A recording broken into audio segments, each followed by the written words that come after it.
was located over German Corner, or near Kiwami, moving east at 40 miles per hour. Hazard, 60 miles per hour wind gusts and quarter-size hail. Source, radar indicated. Impact, hail damage to vehicles is expected. Expect wind damage to roofs, siding, and trees. This severe thunderstorm will be near Johnson Sauk Trail State Park around 8:25 p.m.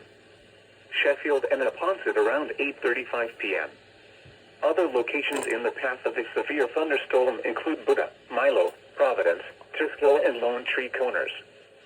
For your protection, move to an interior room on the lowest floor of a sturdy building.